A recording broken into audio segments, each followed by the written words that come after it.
嗱，剛才大家讀咧就係《依撒意亞先知書》第40章下裏邊一啲章節嘅。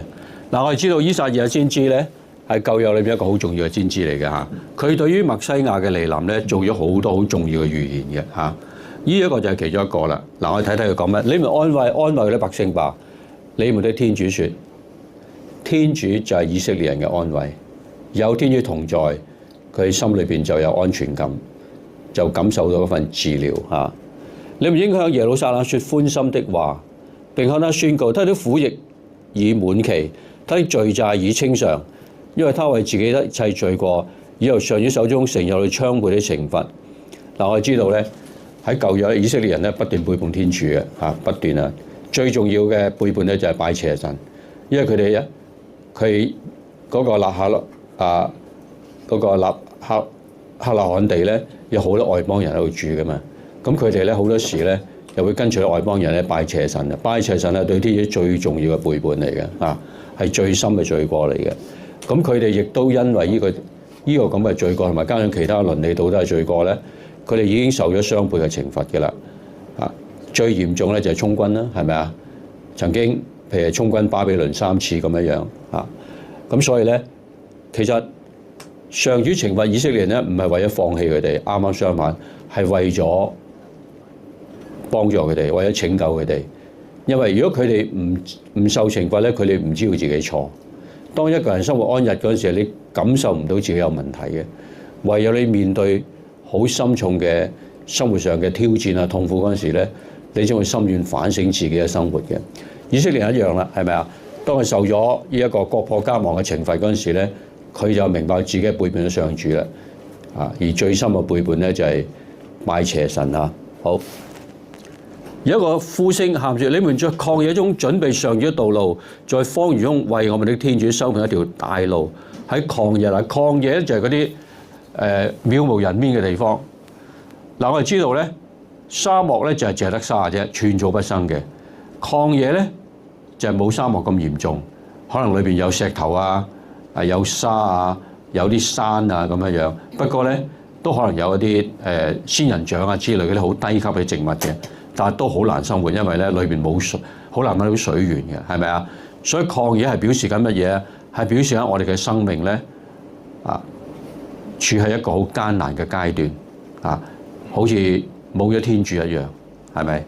喺荒原之中啊，荒原咧就係曠野同荒原咧，幾乎係呢個同等嘅名詞嚟嘅，係咪啊？啊，好啦，要喺個曠野裏邊，喺生活中嘅曠野，我哋嘅生命曠野裏邊啊，為上主預備道路，因為咧經過咗懲罰，經過生活嘅艱難咧，我哋嘅生命唔係冇希望嘅，我哋有盼望嘅。因為點解咧？我哋呢個曠野就係為咗修直上主嘅道路，係個準備期嚟嘅。我哋經過呢個生活嘅艱難，係為咗準備上主嘅來臨。所以咧，我哋喺曠野裏邊嘅生活雖然好艱苦，但係唔係絕望嘅。啱啱相反，曠野嘅生活就係準備緊救主嘅嚟臨，就係準備緊天主救恩嘅嚟臨。所以咧係準備上主嘅道路，喺荒原裏邊為我天主修平一條大路。我哋咧為迎接我哋嘅救主嚟臨咧，喺荒原裏邊咧為佢修成一條大路。最重要嘅準備咧就係我哋嘅悔改。我哋睇唔睇到咧？約翰洗者喺約旦為猶太人咧施洗，係咪啊？呢一個係乜嘢洗禮嚟㗎？悔改洗禮嚟嘅。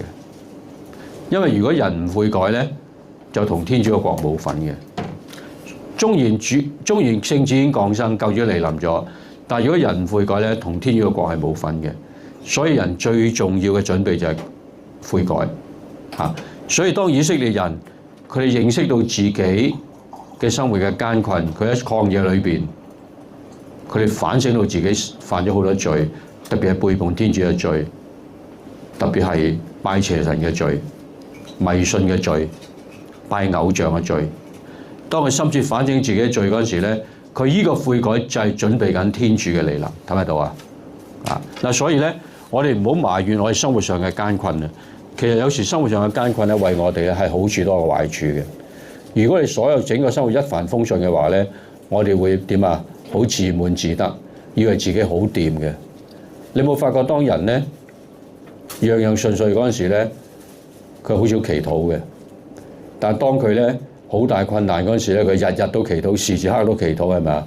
因為咧困難淨係睇到我哋咧需要天主，我哋樣樣好順遂嗰陣時咧，好似天主就已經唔係好重要咁樣樣啦。啊嗱，所以呢個抗疫嘅經驗咧，實際上就係一個悔改嘅經驗，深切咁樣悔改，為上主修平大路，而裏邊咧唔係絕望，係充滿盼望嘅，睇唔睇到啊？因為救主，我哋為救主準備救主嘅嚟臨，我哋洗心革面咁悔改，所以我哋心靈裏邊有盼望嘅，唔係絕望嚇。一切深谷要填滿，一切山陵要剷平，隆起都要削為平地，崎嶇都要闢成坦途，睇唔睇到啊？呢個悔改歸依係一個好艱巨嘅過程嚟嘅。深谷，我哋生命嘅幽谷要填滿，山陵要剷平，嗰啲阻礙係咪啊？我哋生命裏面好多障礙嘅，我哋種種罪過啦，我哋嘅迷信啦，我哋嘅偶像啦，拜偶像啦，種種過失咧就係障礙，呢啲就係山陵嚟嘅。所以呢度用於文學嘅比喻咧，係講出我哋生活裏邊嗰種種嘅艱困，睇唔睇到啊？深谷係代表乜嘢？罪惡嘅幽谷。我哋墮喺罪惡嘅幽谷裏邊，我哋要填平呢個罪惡幽谷，即係我哋要悔改啦。我哋同上主之間有種種障礙啦，罪過嘅障礙啦，追求呢個世界上嘅事物啦，追求金錢啦、名譽地位咧，呢啲全部係障礙嚟嘅。隆起嘅削為平地，隆起嘅就包括係山陵啦，係咪啊？一切障礙都要削除，崎嶇要闢成坦途。崎嶇即係有高有低啦，咁係咪啊？我哋要將呢啲生命裏邊嘅崎嶇咧闢成坦途。所以我睇到我哋嘅回歸，我哋嘅悔改、回頭轉向天係一個好艱巨嘅過程嚟嘅，好艱巨嘅過程，就好似嗰啲吸毒者戒毒嘅過程一樣。吸毒者戒毒咧，10個咧，如果政府戒到咧，10個都繼續再吸嘅，係啊，政府戒毒失敗率係100%嘅。咁啊，有啲基督新教喺晨曦島嗰度咧，我以前好多年去過，而家都有嘅。佢有一個福音戒毒營嘅，佢哋戒毒嘅成功率咧係高好多，高過政府好多。但係佢哋冇用美沙酮嘅，冇。佢用乜嘢啊？祈禱、團體嘅支持。當一個人有毒癮發作嗰陣時咧，唔食美沙酮，嗰啲兄弟姊妹咧，嗰啲兄弟圍住佢，為佢祈禱。當然好辛苦啦，係咪啊？但係你經歷過辛苦，經歷過剷平呢一啲幽靈啊、隆起啊，係咪崎嶇嘅途徑，填滿咗個罪惡嘅深谷咧，有天主嘅愛同埋聖言嘅安慰咧，呢一條戒毒嘅路咧，先至能夠行得通。我哋如果唔經過深刻嘅痛苦咧，我哋根本唔會明白到咧回頭嗰個艱困嘅。好。給熙雍全部喜訊啊！請登上高山，給耶路撒冷全部喜訊啊！請大聲疾呼，高呼吧！不要畏懼，向猶大各城報告說：你們的天主來了。睇唔睇到啊？當我哋經過好深刻嘅奮鬥，好深刻嘅內在自省，好深切嘅悔改，經過生活種種嘅磨難，經過咗一個好深刻嘅戒毒嘅過程，其實離開罪惡就好似戒毒一樣。我哋不斷咁樣咧犯罪，好似有吸毒者一樣。但係當我哋經歷咗呢一個咁嘅艱困之後咧，我哋就能夠乜嘢？登上高山，登上恩寵嘅高山，去到熙雍嗰度。熙雍係聖山嚟噶嘛，聖城嚟噶嘛，係咪啊？熙雍係上主居住嘅地方，聖殿就係熙雍啊嘛。嗱，熙雍咧即係耶路撒冷，睇唔睇到啊？聖殿就係熙雍，所以我哋可以咧。經過悔改之後，登上呢個上主嘅聖山，我哋大聲咁樣讚美天主，好似頭先我哋咪大聲讚美天主咯，係咪啊？我哋如果唔悔改喺罪惡裏邊，點讚美天主咧？唯有我哋真誠咁樣悔改，我哋先能夠登上熙雍，登上上主嘅聖山讚美天主嘛。我哋向猶大各城報嘅時候，你們天主來了。我哋而家向整個世界講係嘛？天主已經嚟臨啦。當我哋離開罪惡，當我哋戒除罪惡呢個毒癮，離開罪惡，我哋就係等待緊天主嘅嚟臨，我哋就係準備好天主嘅嚟臨，所以我哋可以大聲疾呼喺上主嘅聖山裏面向全世界講：你哋嘅天主嚟咗啦！他必如牧人牧放自己的羊群，以自己的手臂聚合小羊，把他們抱在自己的懷中，溫良地領導哺乳的母羊。救主嚟到點啊？佢係一個牧人嚟嘅。上主是我哋牧者，我一無所缺。聖名咁講，係咪啊？上主係我嘅牧者嚟嘅，佢牧放自己嘅羊群。嗰啲屬於佢嘅羊咧，佢一隻都唔會丟失嘅。佢能夠放下99隻冇丟失嘅羊，去揾咗一隻失落咗嘅羊，睇唔睇到啊？佢係我哋嘅牧者，佢以自己嘅手臂集合小羊，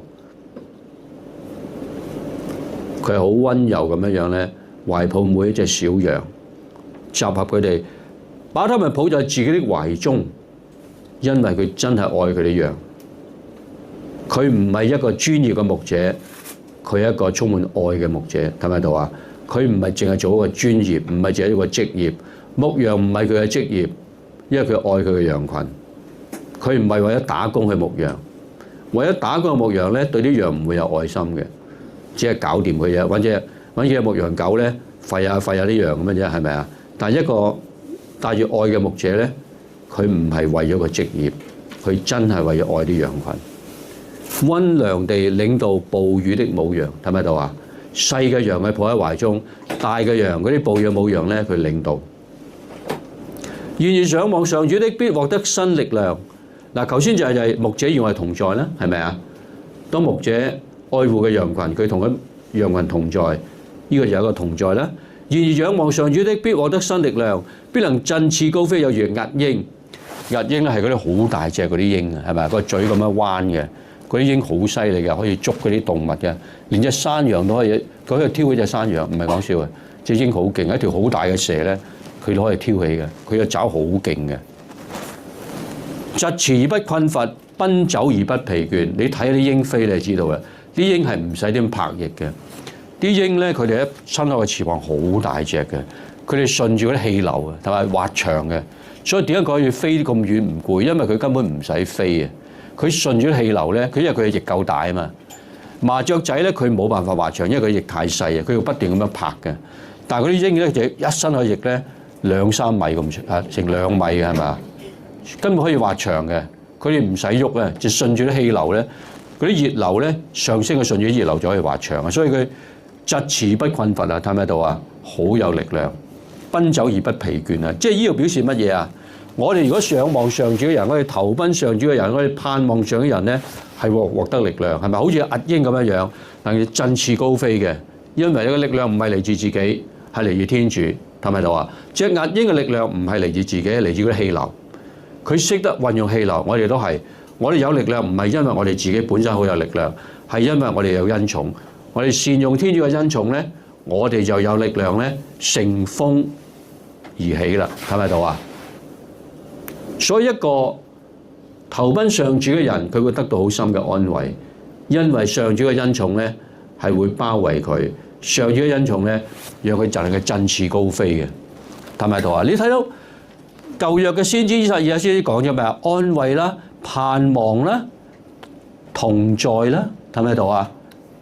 安慰啦，所以以賽亞先知咧，佢雖然係早耶穌好多百年啦，但係佢已經講緊主耶穌嘅嚟臨，睇唔睇到啊？佢預言緊主耶穌嘅嚟臨。我哋睇睇另一篇讀經，就係今日彌撒嘅讀經嚟嘅。佢講一個好重要嘅字就係乜嘢？頭先咪唱過嘅 Emmanuel 係咪啊 ？L 係神咁嘅意思 ，Emmanuel 係一個希伯來文，即係話厄馬奴爾，意思係咩啊？神與我們同在，睇唔睇到啊 ？L 係即係最後個 L 係神咁嘅意思啊！神與我們同在，天主與我們同在。嗱，以賽亞先知咧就要亞哈次係國王嚟噶嘛，叫佢求一個徵兆係咪啊？求上主俾個徵兆，即係一個標記啦，我哋所講啦，係咪啊？亞哈次咧，佢話我唔要求，我不願試探上主。我哋以為佢好謙虛，其實唔係，因為亞哈次唔係一個好皇帝嚟嘅。佢之所以唔求咧，係因為佢根本佢就唔信，佢根本佢就拜邪神。你睇唔睇到啊？嗱，所以我不要試探上主，我不要求，你唔好以為佢謙虛，唔係啊。好啦，你睇下以賽亞即係點樣回應亞哈次？佢話達味嘅家族，達味家族即係指呢個皇族啦，係咪啊？你們聽着吧，你們使人厭煩厭惡還不夠，還要使我天主厭惡嗎？佢即刻鬧嗰個亞哈次啊，睇唔睇到啊？嗱，你先知咧講説話好直接嘅，當面鬧嘅，連君王都鬧啊，係咪啊？對住亞哈次講啊，達味嘅家族啊，呢個即係君王啦，係咪？國王呢個皇族嚟噶嘛？你聽住啊，你哋使人厭惡還夠，係咪啊？之後點解啊？因為你歷代嘅國王咧都拜邪神、拜偶像，睇唔睇到啊？受外邦人影響拜偶像，你仲要使我天主厭惡咩？所以唔主要親自給你們一個徵兆，看有位貞女要懷孕生子，給他名叫厄馬奴爾 （Emmanuel）， 天主與我們同在。依撒意亞先知咧，佢預言會一個貞女，貞女係一個少女，原文係少女咁嘅意思。嗱，少女即係幾未結婚嘅女仔，明唔明白？佢10幾歲未結婚嘅，所以咧中文譯到貞女都啱嘅，因為未結婚啊嘛，當然係貞女啦。好啦，有位貞女咧，有位少女要懷孕生子，給她起名叫厄馬奴爾。嗱，我哋睇到呢一個咧，我哋新約嘅人咧，我哋即刻明白講緊邊一個係咪啊？就聖母瑪利亞。但係舊約嘅人咧，佢哋冇呢個概念噶嘛，我哋明唔咧？佢明噶嘛？但係我哋由新約觀點睇咧，完全明白依撒意亞先知書係講緊咩嘢係嘛？佢就係預報緊將有一位貞女瑪利亞，佢因聖神受孕懷孕生子，講出乜嘢啊？天主聖子藉住同貞女誕生，睇唔睇到啊？嗱，你睇到依撒意亞先知佢真係好有神恩，佢一早幾百年前佢預報咗呢件事啊，睇唔睇到啊？佢預報咗呢件事啊！我哋而家就係講緊依撒意亞先知書第10章喎，未係新約喎，睇唔睇到啊？所以呢個係預言嚟㗎，呢個係預言嚟㗎。所以咧，依撒意亞先知書已經預言咗咧，將會有童貞女咧懷孕生子，佢嘅名叫乜嘢啊？天主與我們同在 ，Emmanuel。點解天主又與我們同在啊？我哋睇睇下面一個，我哋睇睇。天主又教你第401號，嗱，你上網揾到嘅呢啲啊，好嘅。佢引用聖若望説話，第1章嗱，聖若望福音咪有個序言嘅，係咪啊？第1章咪有咗即係起初就係天主，係咪啊？天主啊，起初便有聖言，聖言與天主同在，聖言就係天主，記唔記得啊？好啦，第1章14節佢話聖言成了血肉，呢個若望福音序言裏邊講嘅咩意思啊？聖言係指咩啊？天主第2位即係聖子咧。嗱，聖言係一個希臘概念嚟嘅，係本來希臘嘅哲學概念啊，係指一個宇宙嘅道理，係咪啊？而家係指天主聖子第2位。呢個天主聖子成為血肉，血肉即係人咁嘅意思啦。即係聖子咧，藉住瑪利亞呢個少女咧降生成人，成為一個人，聖言成血肉就係咁嘅意思，係咪啊？就係天主聖子取咗人性成為人性來救我們，呢個事就稱為道成人身 （incarnation）。聖言咧，佢原本係天主第2位嚟嘅，佢咧吸納咗人性，佢本身就保持咗佢本身嘅天主性。所以聖言嘅降生咧，就係話咧，天主嘅第2位聖子咧，佢吸納咗人性之後咧，佢降生成為人。所以佢同時係天主，又同時係人嚟嘅。我哋慕道班聽過啦，係嘛？所以基督係同時係天主，又同時係人。佢係真正嘅人，亦都係真正嘅天主。佢有人性，都有天主性，啊，兩樣都係真嘅。我哋講呢一個聖言降生成人呢一個咁嘅奧蹟叫乜嘢啊？道成人身。道即係指聖言咁嘅意思，係咪道？道即係聖言另一個譯名嚟嘅，即係聖言成為血肉，道成人身即係聖言成為血肉。或者係用另一個降生成人咁嘅意思嚇。教會以聖保祿所作一首歌咧嚟讚歎降生奧蹟。我哋而家講到新約啦，係咪？睇下保祿新約裏邊點講。嗱，保祿咧佢話：你哋該懷有基督耶穌所懷有嘅心情。佢雖具有天主嘅形體，並沒有以自己與天主同等，為當把持不赦，卻使自己空虛，取了奴僕的形體，與人相似，形狀也一見如人。腓利白書第2章5至8節，呢個係新約嘅説話嚟嘅。頭先我哋講嘅係舊約嘅説話係咪？而家講係新約嘅説話。你睇下新約點講？保祿話：雖然聖子係咪啊？有天主嘅形體，有天主人，即係佢係天主咁嘅意思，明唔明啊？但係佢冇把持到，佢冇固執自己天主嘅身份同埋地位，應當把持不赦的，係咪啊？並沒有以自己與天主同等，為應當把持不赦的，卻使自己空虛。空虛即係乜嘢啊？佢原本係天主子，佢而家放棄咗天主子嘅尊榮，睇唔睇到啊？降生成人，奴僕嘅形體即係指人啊。點解我哋係奴僕？因為我哋犯咗罪啊嘛，咪成為罪惡嘅奴隸咯。所以咧，基督喺我哋仲係罪人嗰陣時，仲係罪惡奴隸嗰陣時咧，佢取咗我哋嘅形體。取咗人性，即係取咗我哋呢個罪惡嘅形體啦，係咪啊？降生成人，與人相似，其實相似即係等於人性咁嘅意思啊，係咪啊？形狀也一見如人，即係一望落知道呢個係真實嘅人嚟嘅。所以保祿講出咧呢一個降生成人嘅奧蹟係咪啊？天主子放棄咗佢作為天主子呢個尊貴嘅身份，佢取咗我哋呢個罪人、罪惡奴隸嘅形體，降生成人，成為我哋其中一份子。呢個就係降生成人奧蹟啦。呢個就係保祿所講嘅空虛自己啦。所以空虛自己就係放棄咗自己作為天主呢一個咁尊貴嘅身份，就係空虛自己嘅意思。好，明白嘛？好啦，嗱，所以我睇到由舊約依撒意亞先知嘅預言，到新約保祿所稱讚嗰位救主係咪啊？佢真係咧成為血肉啊！嗱，我哋而家咪喺將臨期第4週嘅，我哋啱啱過咗喜樂主日啊嘛，嚇！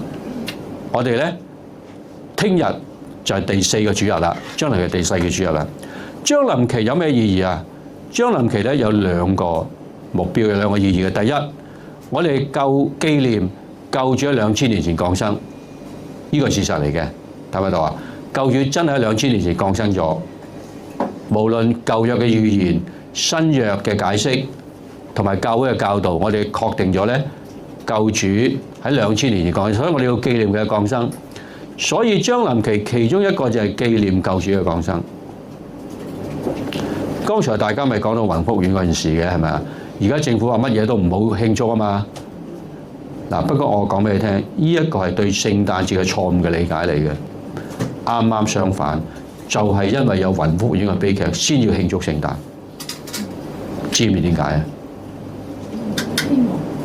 聖誕係咩意思啊？頭先咪講過啦，天主與人同在，俾人安慰、陪伴、盼望，係咪啊？宏福院無論亡者、生者、傷者，都需要乜嘢啊？天主與佢同在，俾佢安慰、盼望、陪伴，睇唔睇到啊？所以點解我哋慶祝聖誕啊？你唔慶祝聖誕，連個盼望都冇埋啊！明白嗎？冇天主，何來安慰啊？冇天主何來陪伴啊？冇天主何來盼望？明唔明啊？所以我哋正係因為有呢個悲劇，先要慶祝聖誕。但係慶祝聖誕咧，唔係世俗嗰啲咩開 party 嗰啲，唔係買禮物嗰啲，明唔明白？係真係祈禱、感謝、讚美天主與我哋同在，降生成人，陪伴我哋，安慰我哋，俾我哋希望，明唔明白？所以我哋先係要慶祝聖誕。嗱，所以點解我哋每一個教友都需要理解我哋嘅信仰嘅？如果我哋唔理解咧，你會俾人帶咗去一個錯誤嘅方向嘅。所以如果你唔慶祝聖誕咧，其實你就係俾人帶咗一個錯誤嘅方向啦。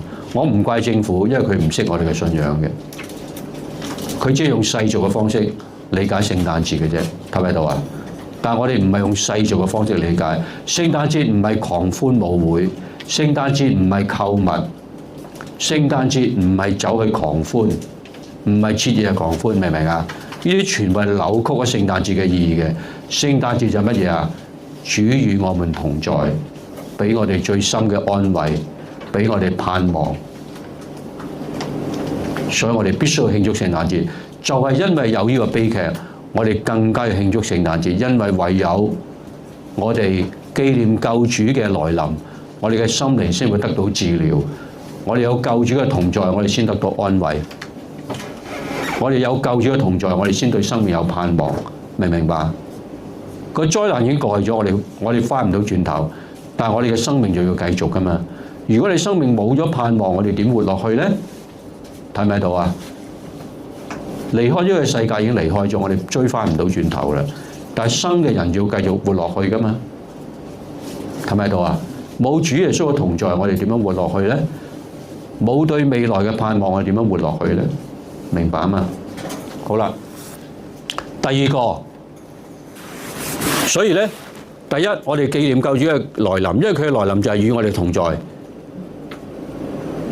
因為厄馬奴爾就係乜嘢？天主與我們同在，係咪就話降生就係與我同在，同在就俾我哋安全感，俾我哋安慰。同在就係陪伴我哋，佢嘅陪伴就係俾我哋好深刻嘅治療同埋安慰。我哋嘅受罪惡創傷嘅心靈，因為基督嘅同在，俾我哋好深嘅治療，好深嘅安慰。第二，我哋盼望救主再嚟，喺末日救主會再嚟。幾時末日唔知道，可能係聽日，可能後日，可能係1000年之後，我哋唔知道。但係佢一定會嚟，係咪？所以第二個意義，將臨期第二個意義咧，就係盼望救主嘅再臨。呢個就係盼望啦。留意，我哋嘅希望好多時落空嘅。我哋希望咧中六合彩，不過到今日未中過。我希望咧讀名校，不過讀幾日最渣嗰間嘅。我希望個仔咧能夠咧個仔女咧能夠出人頭地，不過佢咧好唔生性。我哋希望多數落空，但係救主嘅再嚟一定唔會落空嘅，睇唔睇到啊？因為呢個唔係建基喺我哋虛無縹緲嘅希望裏邊，盼望唔等於希望。希望係靠自己幻想出嚟嘅，盼望係有事實根據嘅，就係救主一定會再嚟，因為佢應承我哋一定會再嚟嘅，明唔明白？天主所應承嘅，佢一定會做到嘅，佢永不食言嘅，佢承諾嘅一定做到，所以佢一定會嚟。由於佢一定會嚟咧，呢個盼望唔會落空嘅。但幾時嚟我哋唔知道，所以喺佢未嚟，喺佢我哋紀念佢第一次嚟臨，同埋盼望佢第二次嚟臨之間咧，我哋就乜嘢啊？要努力奮鬥咯，睇唔睇到啊？我哋而家就住喺佢第一次嚟臨同埋第二次嚟臨之間嗰段路咧，呢個就係一條乜嘢？我哋成聖嘅路嚟嘅，明唔明白？救主第一次嘅嚟臨同埋第二次嚟臨之間咧，就係我哋行呢條成聖嘅路，所以我哋要努力去奮鬥，同罪惡作生死嘅鬥爭，不斷努力成聖。我哋為咗準備緊我哋嘅生命，為咗迎接救主第二次嘅嚟臨，呢個咪盼望嚟嘅咯？睇唔睇到啊？我哋知道主耶穌喺升天之前呢，按照馬竇28章第20節嘅講，佢話主耶穌教訓他們遵守我所吩咐你們的一切，我就係指耶穌啦，係咪啊？所以馬竇福音記載呢，主耶穌對門徒佢哋講，教訓門徒要遵守佢所教訓門徒嘅一切。跟住佢話：看，我同你們天天在一起，直到今世的終結。主耶穌承諾同門徒同所有基督徒天天在一起。我想問大家，佢有冇兌現呢個承諾？用咩方式兌現？聖體聖事，睇唔睇到啊？點解我哋教會相信主耶穌臨在於聖體呢？因為呢個係基督嘅承諾嚟噶嘛。佢話我和你們天天在一起啊嘛。咁佢要兌現呢個承諾噶嘛？呢一個唔係幻想嚟噶嘛？睇唔睇到啊？呢個唔係一個口頭禪嚟噶嘛，係真實噶嘛。所以主耶穌就喺聖體裏邊，臨在聖體，每一日24小時都陪伴我哋。所以佢係我們天天在一起，直到幾時啊？今世即係乜嘢啊？因為我哋已經活喺末世裏邊啦。今世即係指末世。咩叫末世啊？末世即係歷史最後一個階段，亦即係話咧，救恩史嘅決定性嘅階段。呢個末世嘅最後咧就係末日，明唔明啊？耶穌升天之後咧，我哋就活喺末世噶啦。末世即係話咧，救恩史嘅決定性嘅階段，最後嘅階段。末世嘅完結咧就係末日，明唔明白？基督會再嚟，所以咧喺基督嚟臨之前咧，佢會同我哋天天在一起，佢真係兌現咗個承諾，因為佢喺聖體裏邊，任何一個天主教嘅聖堂，只要有聖體燈就有聖體，有聖體就有主耶穌。佢24小時陪伴我哋，不過我哋24小時當佢冇到，事實就係咁，睇唔睇到啊？好似香港都有2個地方咧，有3個地方24小時朝拜聖體嘅，西環一個咧，堅尼城一個咧，炮台山一個咧，係咪啊？仲有另一個我忘記咗啊！好啦，天后咯，炮台山即係天后嗰個咧啊！好啦，嗱，所以咧，原來上主係同我哋同在，佢真係承諾咗同我哋同在，天天和睦在一起，直到世界末日，係咪啊？因為佢嘅同在，我哋心得好深嘅安慰；因為佢嘅同在，我哋知道佢一定會再嚟。所以我哋心靈裏充滿盼望，呢個同在係真實嘅，呢個安慰係真實嘅，唔係口頭禪。呢個盼望係真實嘅，睇唔睇到啊？因為上主唔係淨係應承，佢真係實踐咗佢嘅承諾。